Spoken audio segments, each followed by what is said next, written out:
Podcast Answer Man, episode number 12. This program is a production of the Generally Speaking Podcast Network. You'll find this and other podcasts on our website at gspn.tv. Thanks for listening.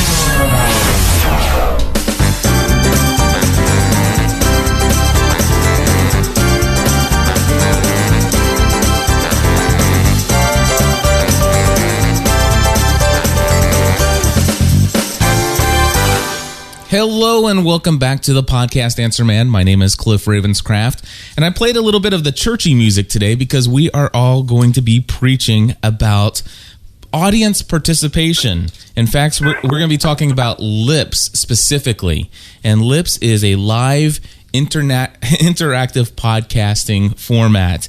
But before we get into the heart of the conversation, I want to allow a couple folks to introduce themselves here and tell us why they're here this morning, as far as how they're affiliated with what we're doing. And so, first off, we're going to introduce Aaron Browser. Aaron, why don't you tell us what you do for TalkShoe and tell us what's going on, what's new.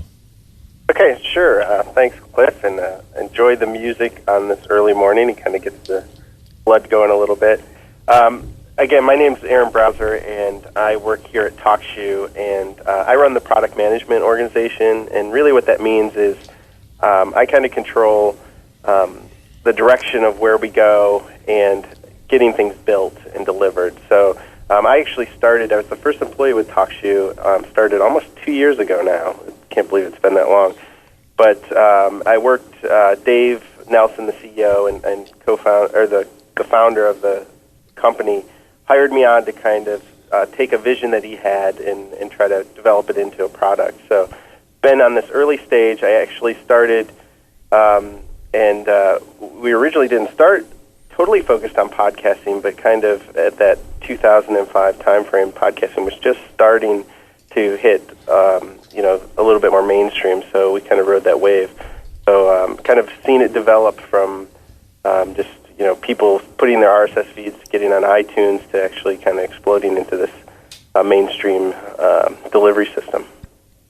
Yes, and I guess I witnessed kind of the rear end of all of that transition, and I came in and you guys were completely centered pretty much around the podcasting field and range of everything. And looking forward to having a little bit more discussion about the TalkShoe end of podcasting and what TalkShoe has brought to podcasting. However, I do want to see if we can bring on Tommy and have him tell us a little bit about who he is and what he does for TalkShoe. Hello, Tommy. He's being shy, I think. All righty. I can give him a good introduction. Tommy is the heart and soul of TalkShoe. He is kind of mans our frontline support, and he is on TalkShoe pretty much every night, helping people out, understanding what their issues are, and trying to get people, through any difficulties they have and using the system. He's been referred to as Tommy TalkShoe, the voice of TalkShoe, all these different terms. So he is an essential part here at TalkShoe. Very cool. And it looks like we have Tommy on an alternate line. Tommy, are you now with us? All right, we'll try it one more time. Hello, Tommy, are you now with us? I am. So are you? I guess you're Tommy TalkShoe. I don't think I've heard that one before. The nickname was going around for a couple months back in the fall of Tommy TalkShoe. It's kind of stuck with a few hosts, but it's not well known. Better watch it. I think a couple more people are going to hear that one now. I think they might. That's okay. I don't mind it. You can abbreviate it to TT as well if you want to. TT? Right. Yeah. Great. Troy Price, are you with us? Hello. Troy, why don't you tell us a little bit about who you are? Okay, sure. My name's Troy Price. I'm from Pikeville, Kentucky. As a listener to podcasts for, a couple years, and, found out about TalkShoe through a podcast, and I'm doing a few podcasts now. I'm really excited about the TalkShoe service and possibilities for the future. Very, very cool. Well, we're glad to have you on board. And what I'm going to do is I'm going to go ahead and use the actual feature that's built into TalkShoe here, and that's the request to talk. So I'm muting everybody but myself. And I'm going to ask that if you are not dialed into the client yet, if you want to participate in the show, don't feel shy that you have to have any right answers or anything. We just want to kind of get some feedback on what it means to be a podcaster and interacting with your audience, or what it means to be just a podcast listener, and if you're just a listener to certain podcasts, what has your experience been in interacting with the hosts of the shows that you love to listen to? And so the first topic of conversation I want to talk about is connecting with your audience. That has always been my desire when I first started out in the realm of podcasting. I started the Weekly Lost podcast in December of 2005. And it was just my wife and I in front of a laptop computer and a cheap $15 headset with boom microphone. And the two of us were sharing that. And things have changed quite a bit since then. But one of the things that we decided early on is that we really wanted to connect with the people who listen to our shows. We weren't necessarily just interested in making money at the time. We weren't really. Stephanie didn't believe that we'd ever have more than 5 people that would ever listen to us. Really, we didn't have high aspirations. But when we started to get people who would email us after listening to only the first or second show that we did, we thought that was just the coolest thing in the world. That, number one, somebody listened to an entire 40-minute conversation of Cliff or Stephanie talking. But not only did they listen to the whole thing, they also emailed us. We had put our email into the recording and said, "Hey, if you listen to this, we'd love your feedback." And we were just amazed to get emails from people. And what was shocking was the response that we got whenever somebody got our response. It's like, "Oh my gosh, I can't believe you actually took the time to respond to my email." And ever since then, it's like, oh, wow, this is a great way to really build relationships with people from all over the world. And I want to just ask folks in the chat room there to go ahead and use the Request to Talk feature and tell us a little bit about, I'm going to ask you to leave out any kind of live interactive podcasting features or experiences that you have until later in the conversation. But I want to ask you if you could share, either as a podcast listener or a podcast host, what your experience has been in interacting with people outside of doing live shows, either through email or what other ways or methods are you guys finding that are working for you to connect with your audience. And I'll just wait to see if somebody throws out there. And if I don't see anybody, just know that I'm going to call on you. So, Aaron, what do you got? I think one of the I guess most obvious things that when I started listening to podcasts, the thing that you end up going to is the host blog. And I think that becomes a really good mechanism for not only for the host to put out information, but a lot of people put forums up there or share pictures. I think there were some people that were doing contests, and you could do things like that. So I thought that was a nice way, and it worked well with podcasting because podcasting being time shifted, you listen to it whenever you want. You can go up to the blog at that time and get a little bit more information, kind of connect with some of the other people. It would be nice to see that even kind of expand. With people using things like MySpace, you can start to become part of the audience and connect with other people, with not only the host but other audience members. Absolutely. And that's exactly right. In fact, you just reminded me. I almost forgot about the blog experience that I had early on. Just so folks know, I've been blogging for more than 6-7 years now. Maybe even longer than that, maybe as much as 10 years. Before blogging actually had the term blogging, I was hand coding some HTML documents and updating them manually, which was a pain in the butt. I'm so glad I was so glad when Blogger came out and Movable Type and then WordPress. But early on in podcasting, I did have a blog over at ravenscraft.org, and what I found was that people would come and listen to me write devotional posts regarding my Christian faith and and just little things updating people about what's going on in the family and how I just, am growing as a person through the experiences that I have. And I found that, I used to get around 200 people per week visit my blog, my personal blog. And when I first started podcasting, I did not have a special page set up for podcasting. But instead, I was just using a separate WordPress installation just to generate my RSS feed. And I was putting show notes at ravenscraft.org.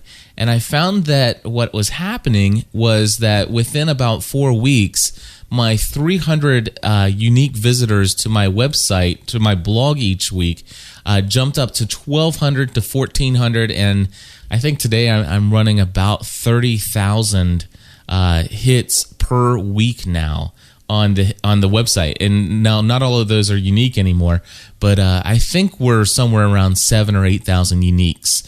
And it's just amazing how many people would come to the blog. And so what was happening is I was actually literally, because I couldn't, I was trying to keep up with every single person's email. And I think to date, I've always responded to every email, but sometimes it takes about a week or two. But what I would do is I would put show notes in my blog. And then you would have the comment section on the blog. And people were just having conversations with one another in the comments section. And people were starting to get familiar with one another in that comments area. And one of the people who was posting in the comments area said, this is kind of messy. We're losing the train of thought because it is very linear in the conversation, but yet people were referring to something that was like 45 posts up on the comment section, and it was the topics were just jumping all over the place. And so what we decided to do was that, somebody said, hey, why don't you allow me to create a forum for you and I'll administrate it.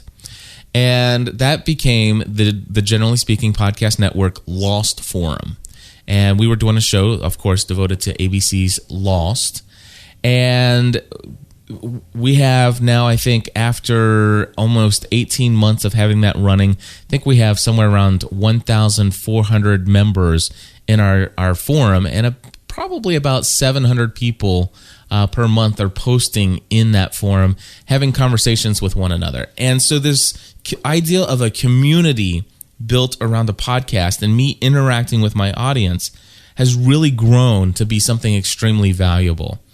Now, I'm going to ask Big O to come online. I see that Big O is here. Big O, why don't you introduce yourself and tell us how you heard about the Generally Speaking Podcast Network? Well, I am a big show of the fan Lost, and when I started looking around for podcasts related to that, it didn't take me long to find your show. And so I just got to know you better when I decided to podcast about Lost myself.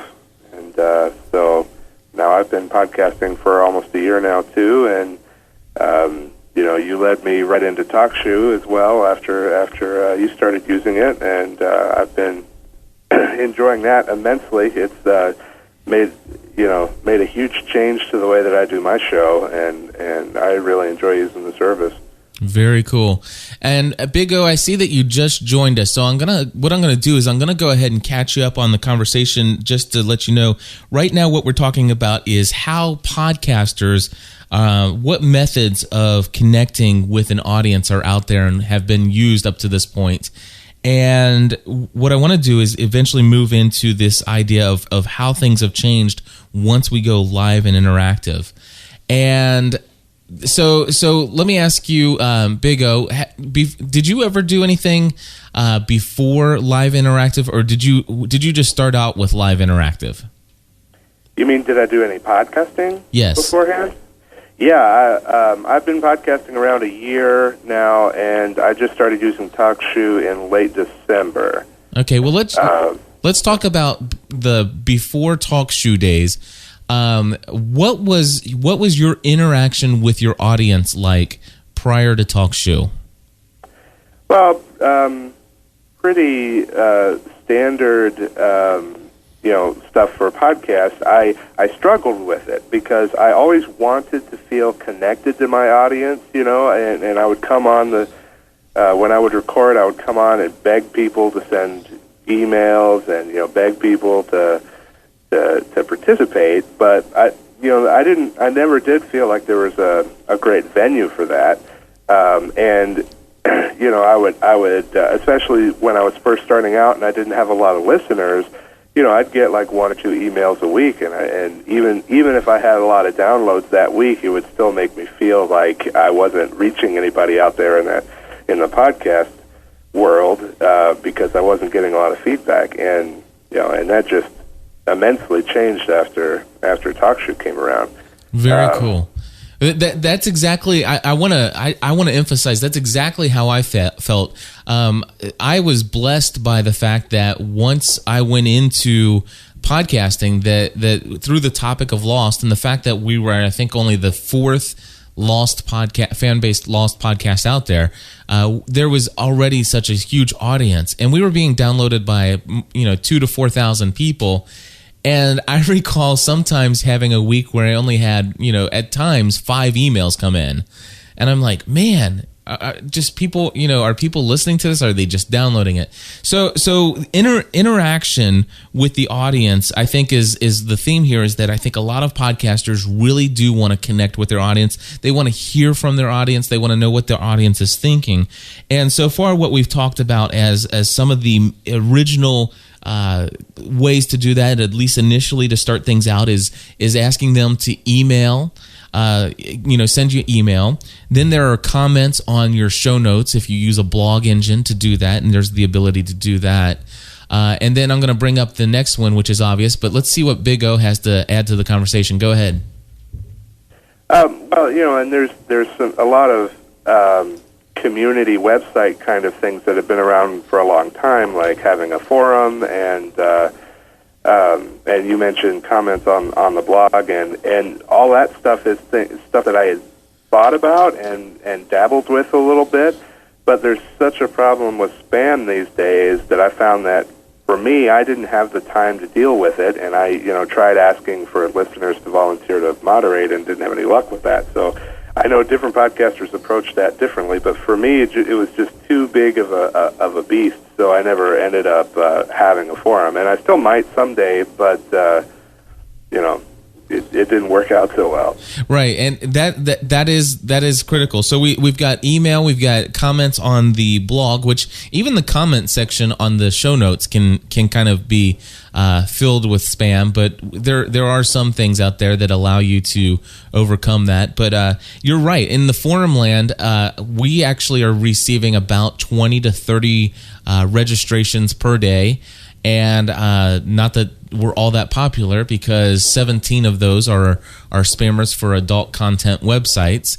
And so I have been, we do have some dedicated people that have volunteered to be site administrators with myself and weeding out those individuals. And unfortunately, we had to go to where you cannot even think about posting on our forum without being a registered, signed-in member. So we really have it locked down. But yeah, there are some drawbacks. So connecting with an audience via email definitely requires a lot, because you can only interact with one person via email. So if you think about as a podcaster, what value, what's your best bang for your buck when it comes to connecting with your audience? In email, you're looking at a lot of, and I do see you, Steve. I'm going to be with you in just a moment, and look forward to talking to you, actually. But anyway, with email, you're responding to one individual, and I just want to point out just a moment, as a podcaster, I think it's important not to get caught up on numbers, and I think it's important to understand the value of one person. And because one person who is interacting with you, I did say kind of just nonchalantly that, oh man, I only got 5 emails. I'm telling you, those 5 emails are great, and they're like gold nuggets when you're a podcaster and you're really looking forward to interacting with your audience. But there were times when folks would email me and they would actually ask a question, and I would love to be able to type in this huge, 3 or 4 paragraph response to answer that question.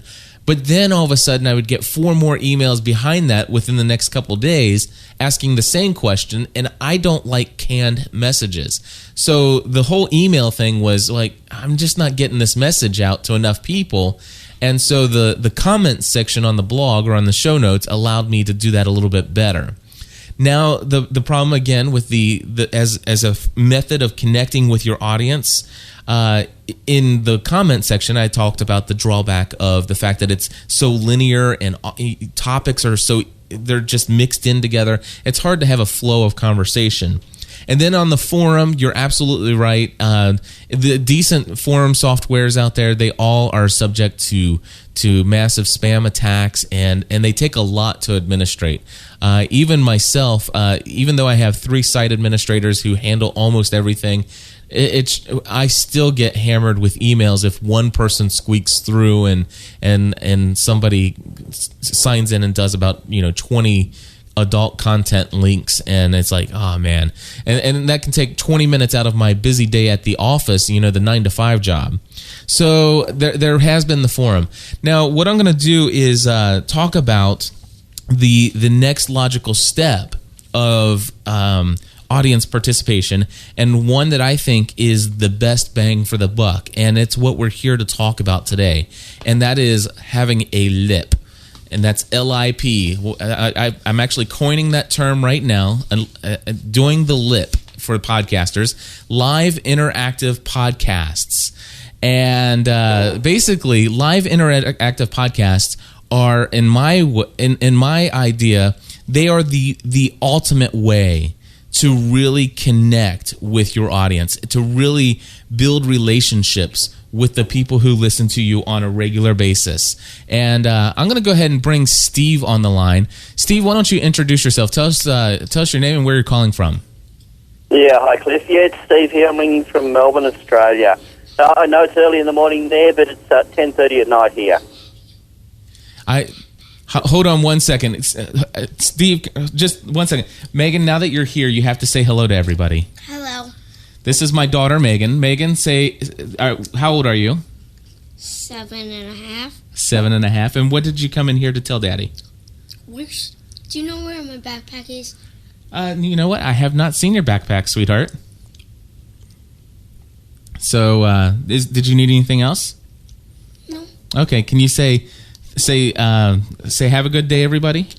Have a good day. Alrighty. I love you. Okay, sorry about that. So Melbourne, Australia, right, Steve? Yeah, that's correct, Cliff. Okay, and so let me ask you this. How long have you been a listener to the Generally Speaking Weekly Lost podcast? Oh, good question. I think the beginning of this season was when I really started getting into it. Now, remember, we haven't actually seen these episodes of Lost in Australia. We're still a little bit behind the time.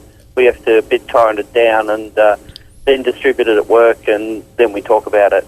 Going to work and having all this inside information just astonishes people. Absolutely. So let me ask you this: you started listening to us. Now you came in at a time when we were already doing live interactive podcasting, correct? I don't know if you were using TalkShoe then. Maybe not. Maybe it was before that. I've lost track of time. Remember, we are ahead of you here. Yes, you are. The one thing I have to say about TalkShoe is being in a completely different time zone, it makes it a lot harder for us to actually tune in live. If you're doing a nightly show, then only Friday and Saturday nights your time actually meet us properly, unless we've got a day off or something. Yeah. I totally understand that. That is one of the drawbacks to doing live interactive, but yet it's only a minor drawback because you still are able to have the added feature, the built-in feature to podcasting, which is the time-shifted ability to play these whenever you want. So you always have the ability to download. Oh, the podcast itself, I listen to on the way to and from work all the time. Absolutely. And so, but the nice thing is that now I had interacted with Steve probably once or twice via email, And of course, he introduced himself from Australia, and it kind of just barely stuck in my mind of okay, so I have a listener in Australia. His name is Steve, and he's emailed me once or twice, and I kind of have a small connection to him. But I think it was just last week or the week before that you called in for the first time. Is that correct? I think I've called in a couple of times, but the really long conversation was just last weekend. Exactly, and I when I introduced or brought Steve on the line, I asked him to introduce himself and say where he's calling from. But the truth is, I knew that already. In fact, I can tell you this is the cool thing. Looking at the people that are in this room here, I can tell you that Big O lives in Chicago, Illinois. I can tell you that Eric Fisher is in the room listening. He's not dialed in on the phone, but he lives in Marion, Indiana. I know that Steve lives in Melbourne, Australia. I know that Troy Price lives in Pikeville, Kentucky. Those are all listeners to our podcast. And then there's Amy Pearson. Her name is A.L. Pearson in the room. So basically what's happened is, as a result of having this ability to do live interactive podcasts, we're able to do a couple things. And what I want to do is talk real quickly about some of the benefits that are built in. And these are things that TalkShoe have kind of highlighted as their benefits. And I just want to ask people to chime in if you agree with this, or if you have any kind of anecdote that would kind of illustrate this. I would love for you to hit the request to talk button and to share your feedback on this, either as a podcaster or as a podcast listener. One of the benefits is that you can give your audience the otherwise rare opportunity to meet or speak with the celebrity/talent, that being you, the host, of the show that they like to listen to.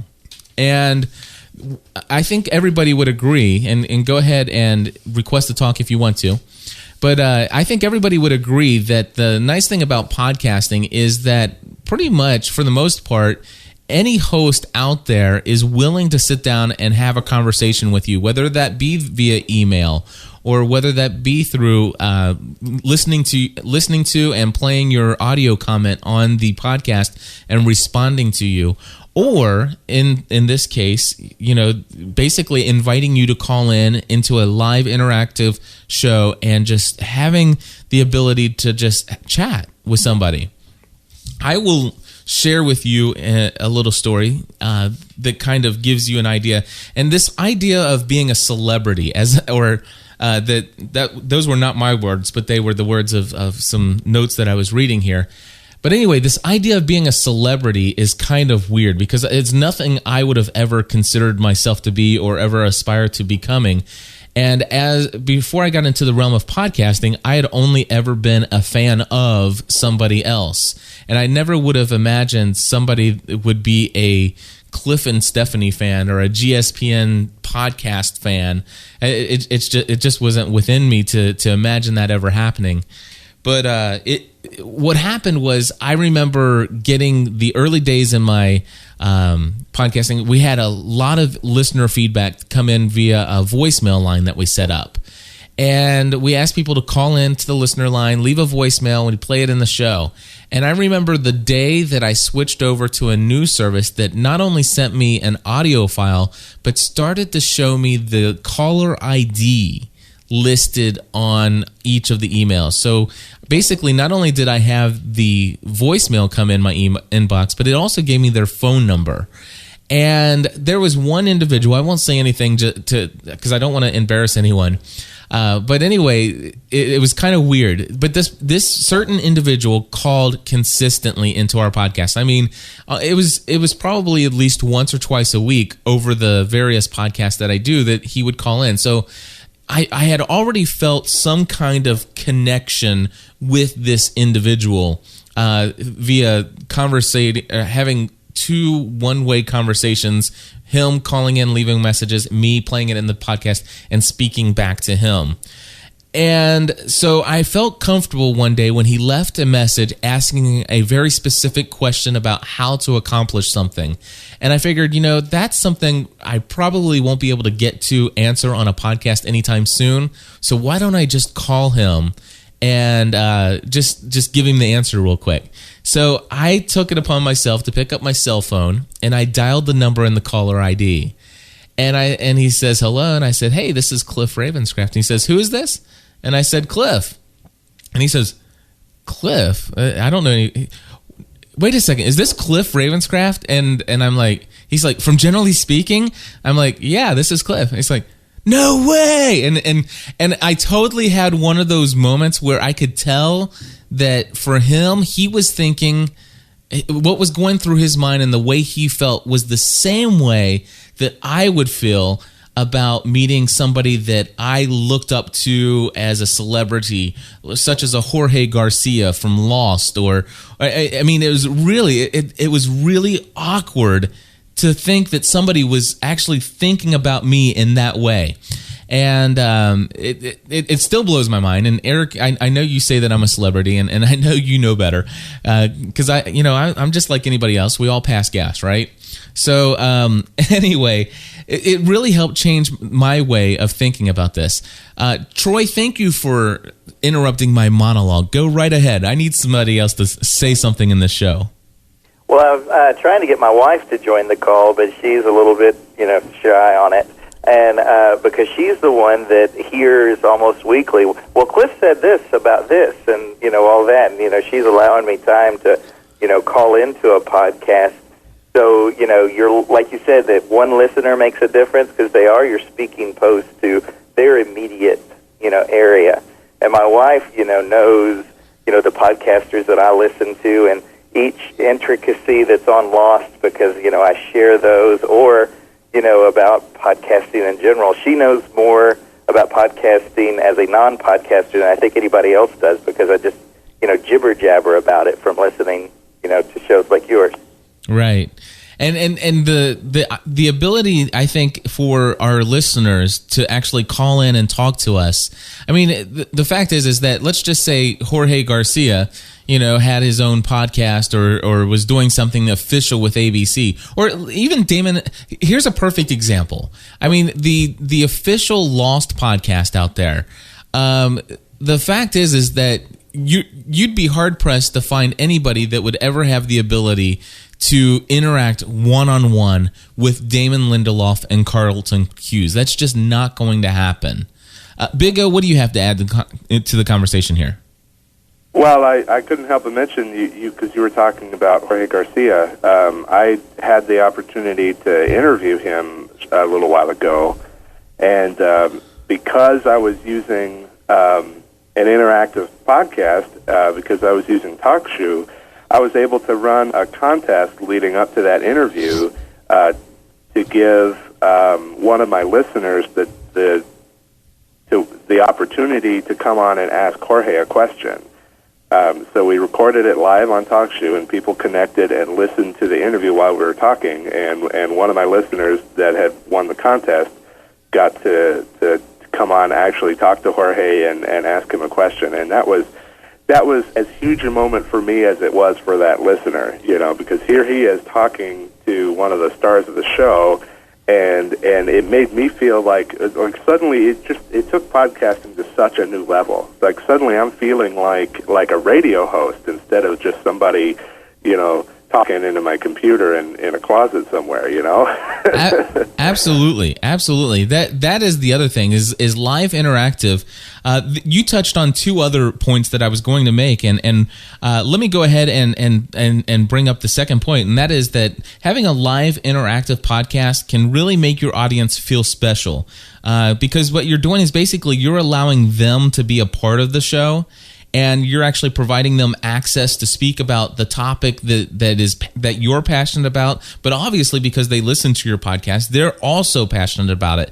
And the ability to actually sit down and discuss that with somebody who shares passion towards a particular subject that your podcast covers, that really is valuable to them, and it really makes them feel special. And the idea of a huge Lost fan listening to a Lost fan-based podcast, winning a contest, and able to speak to one of the major stars from the television show that they've pretty much devoted, 8 hours of their life to researching on the internet.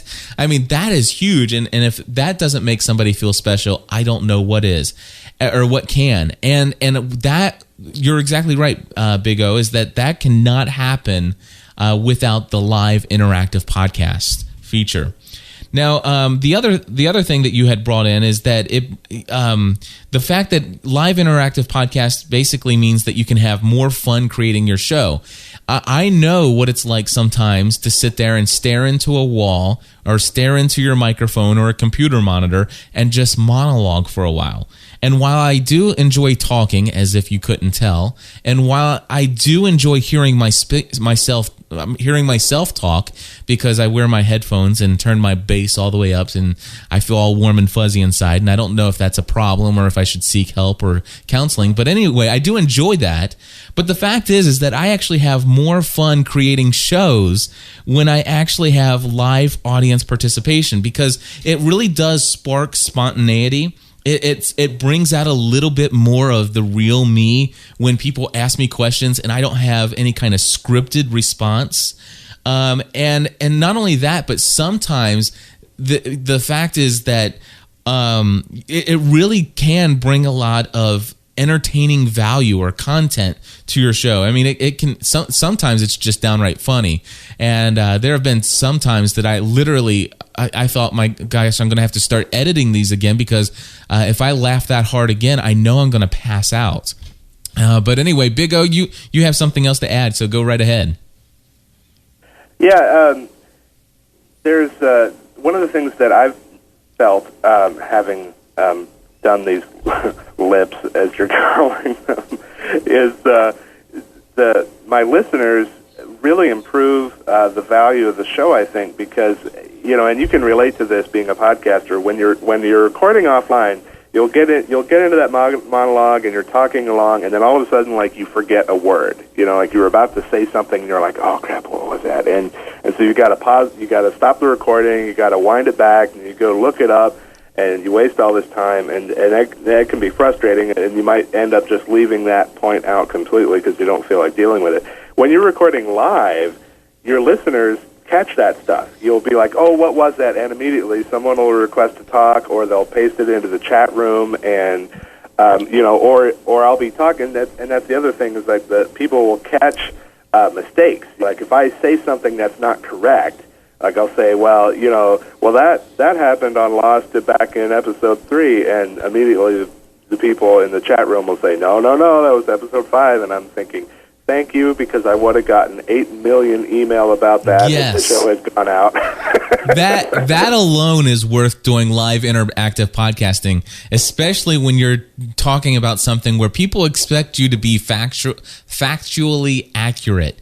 I purposely chose the name Generally Speaking for that specific purpose, so that when I get those people that say, you are so wrong, how in the world can you consider yourself to be a serious podcaster, especially regarding Lost? This was so factually incorrect. And it's like, listen, we're just here generally speaking about Lost. We're not Lost 401. There are definitely podcasts like that out there. But you're right. I recall the very first live interactive podcast that we did for the Lost show. I said something, and Stephanie and I had an argument about who was right. And Stephanie just like all of a sudden, she wasn't too crazy about the idea of going live and interactive. But when we were having an argument about who was right, and she says, no, I think it's this, and I said, no, I think it's this, and then all of a sudden somebody requested to talk, and they said, nope, Stephanie's right, it's because of this, this, and this, and it was in this episode, and all of a sudden she fell in love with live interactive podcasts. So there was two benefits. Number one, Stephanie enjoyed the fact that she could be proven right on the fly, and people she could finally have some help putting Cliff in his place. And number two, it did avoid me from having, the 70 to 80 emails that would have came in saying, Cliff, you were obviously wrong, and here's the reason why. And then and as a podcaster, feeling somewhat obligated to respond to all 80 people who have corrected you, even if it's just to say, oh yeah, I found that out, thanks for sharing. I mean, that's it. I'm the one who does not like to do canned messages. So if I get 80 messages like that, sometimes I really want to respond because I really value each individual person who actually took the time to type my email address in and hit the send button. Troy, you're back on the line. Go ahead. Hello. I want to add simply an academic point to what we're talking about and why interactive is so powerful. There's a great book called The Psychology of the Internet. I do recommend, all podcasters at least to listen or to read it. And one of the points of the book is that on the Internet there's an assumed level of intimacy when you receive something or read something. Everybody knows of the email scams of, congratulations, but you're a winner of this lotto. All you need to do is send that. The reason that works is that people assume, wow, I really did. This person sent me individually an email. And that's just a part of, the psychology of the Internet. Podcasting in general amplifies that by saying, here I am, and I'm talking specifically to you because you went through and downloaded, my podcast.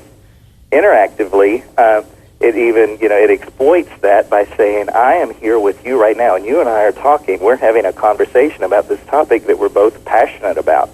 And so it takes, a principle of the Internet and exploits it, to the podcaster's favor. And actually, I remember the podcast where Stephanie was so excited about, oh, this is live and this is wonderful. It was, it was a Locke-specific episode of Lost, and I remember it, very clearly. So, it really does work. Yes, it does. I'll tell you what we're going to do. We're approaching the 41-minute mark here. Pay no attention to the timer at the top of the show, as that was recording the actual pre-show conversations. Recording here locally to gain a high-quality audio content version of this, and bringing in your live calls as the only calls that sound like they're on the telephone. So what I want to do is I actually sent out a little email giving people an indication as to what I was going to do with this podcast today. And some folks left us some listener feedback, and I want to play those for you. And since I have the ability to do this as the host of this special show, I'm going to go ahead and plug my listener feedback for the Lost podcast, which you can find at gspn.tv. Yes. Colonel Locke, is this line secure? Line secure, go ahead. Hey, Cliff, Stephanie, Troy. This is Michelle from Texas. This is Kim from Indiana. Josh from California. Jennifer from Florida. Sam in Tucson. Kimberly from California. Paul in Memphis, Tennessee. Listener feedback. Target area is acquired. We are a go. Roger that.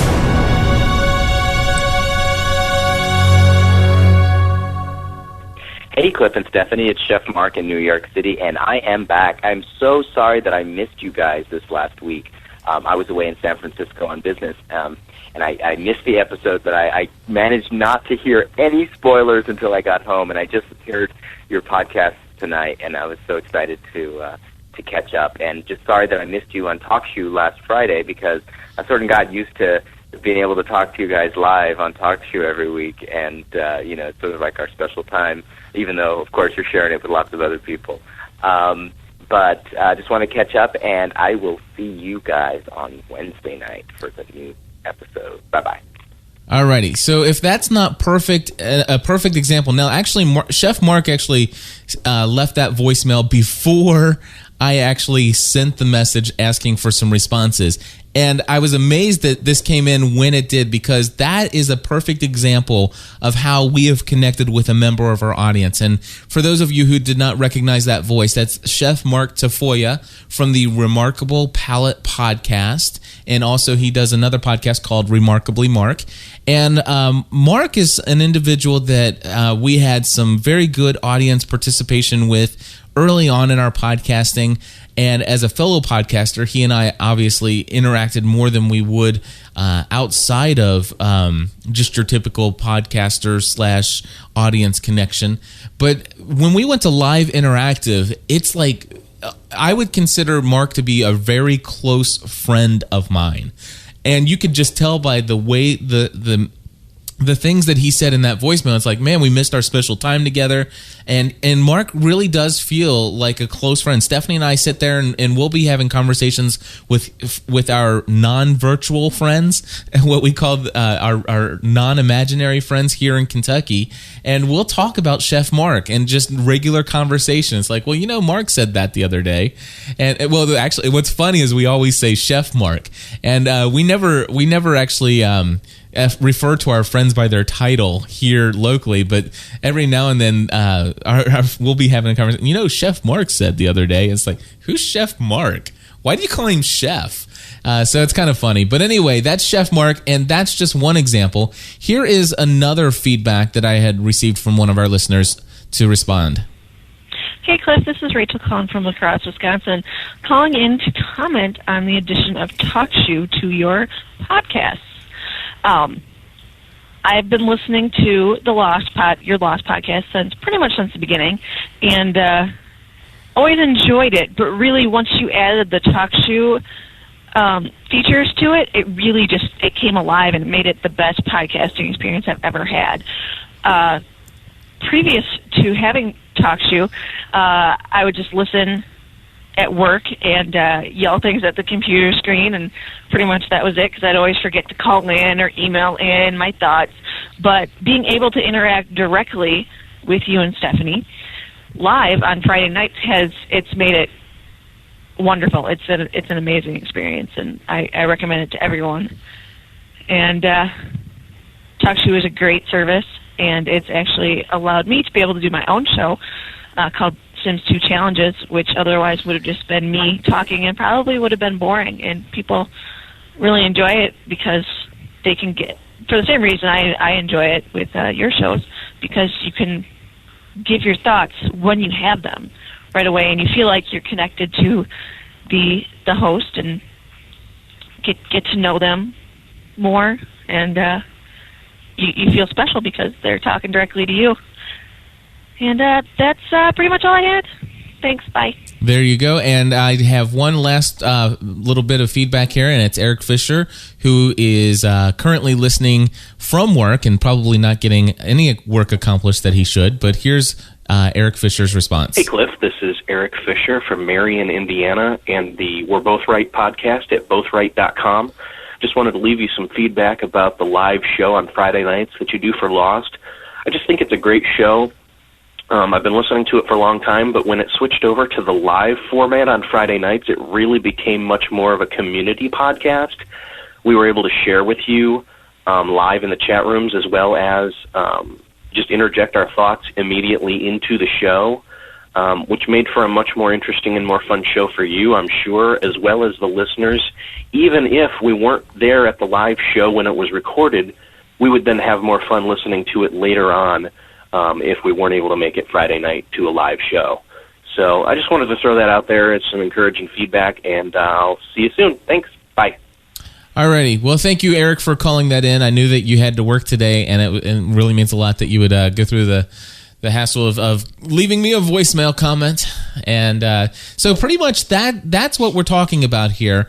And I'm going to just end the show with this, and then I'll anything you guys want to add that you feel I might have left out, I'll open up the lines for you guys.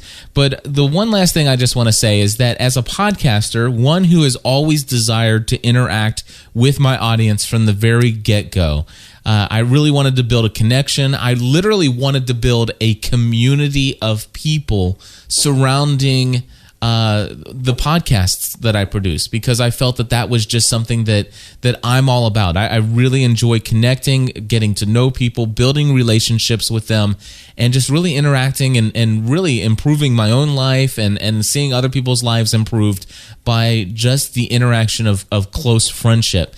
And I really wondered if it was ever possible to do with somebody who you've never actually seen face to face, and it really is. I will encourage you that it is possible to build relationships with people that you've never seen face to face, and it's a lot of fun when you actually build a friendship so much with somebody that you've never met that they'd be willing to drive 6 hours from Chattanooga, Tennessee to come and see a live podcast that you do in the little hole-in-the-wall restaurant, pizza place restaurant in northern Kentucky. So and then of course from all other places as well. It's just a lot of fun. But the one thing I will tell you is that before I ever heard about TalkShoe, I had tried to do live interactive podcasts on my own. We tried to do those with just Skype before Skype casting came along, and having 4 people, having a 4 people person limit, and it was bad. And then not only that, if you ever could get 4 people on, having their audios all coming in at different levels, and then the bandwidth issues once you mix all 4 people in a conference, it was just really bad lag time. Then when Skype casting came along, I thought, oh man, this is great. Skype casting is really going to answer this problem. And the problem with Skype casting was that, everybody had, you had the ability to mute people and unmute people, but if you wanted to chat with people or people wanted to just send you messages, it would pull up separate windows, and that never really worked out well for me. And when TalkShoe came along and I saw Leo Laporte come over and do live interactive podcast here, all of a sudden I'm like, this is the way. I see everybody in the chat room. I see the people who are dialed in on the computer. I can see who's in on the telephone. It's all in one box. I can unmute individuals. I can unmute people all at once. And, there are certainly things that I could see that are improvements to be made, and they're working on those. I'm really looking forward to the future of adding video streaming into the TalkShoe client. In the future, that is definitely the next step in live interactive, and so we're looking forward to all kinds of great things. But with that, I think that's pretty much it. I think I've really promoted the whole LIP idea. And if you are a podcaster and you've been considering doing live interactive podcasting, but you haven't done that yet, you haven't quite crossed that bridge, give me a call and I would be happy to talk to you about that. You can leave me a message on our listener line at area code 859-795-4067. That's 859-795-4067. Or you can always email me at cliff@gspn.tv.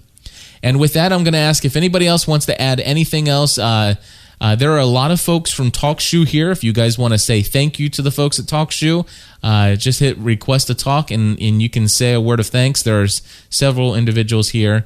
But anything else, I just want to say thank you for joining us for an 8 o'clock in the morning Eastern Time show. And with that, I'm just going to let Brian Scholiger from TalkShoe address us here now. Hey, Cliff, thanks a lot. For all those guys and women that got up at 8 o'clock Eastern, and some of you might even be on a different time zone, we appreciate it. I was hoping to get a guest or two on who were very interested in trying to understand the difference between recorded and, LIPS, as Cliff has coined the acronym. Unfortunately, the one was on a train, but we didn't get that to happen. Supposed to happen next week. The thing that I wanted to say, though, is Cliff has probably talked about Cliff to the guys who are interested in this, is probably one of our showcase hosts, and we can't say enough good things about him, although he's also challenging in that, what do you think about this service, TalkShoe, or what do you think about this feature? Can we have this or have that? And obviously he knows to bend Aaron's ear. But Cliff has just been tremendous for us because of the traffic, the users like you guys who come on, try it out yourself, sort of an inspiration to a lot of the rest of us, because I myself wasn't even involved in podcasting before I came to TalkShoe, and you just get to see people connecting in ways that otherwise they ordinarily wouldn't be able to, which is, I guess, the wonders of the Internet, not necessarily TalkShoe. But we're bringing the audio part to that. So just keep on doing what you're doing, Cliff, because you're not only doing a very good job for others, and I know they really like it and enjoy participating with you and Stephanie, but a lot of your audience then, as you can see some of the guys chatting, fall into the camp of, hey, if Cliff and Stephanie are doing this, I can do this too. This stuff's pretty cool. And it's really good to see. It's good to see sort of the grassroots growth out of shows and networks like yours. So we appreciate you doing this stuff. No problem at all, Brian. And we appreciate TalkShoe on behalf of all the folks that I know that have been using TalkShoe, and on behalf of my audience, we all thank you for putting together this awesome service and allowing us to come here and interact for free, and really putting together such a wonderful platform that has allowed us to continue to grow the community feeling, the family feeling around our podcasting network. So with that, everybody, I want to say thank you for joining us, and this is going to conclude episode number whatever this is. I think it's 12, I can't remember, of the podcast Answer Man. And of course, if you ever want to contact us, you know how to get a hold of us at gspn.tv. Thanks for listening. This program is a production of the Generally Speaking Podcast Network. You'll find this and other podcasts on our website at gspn.tv. Thanks for listening.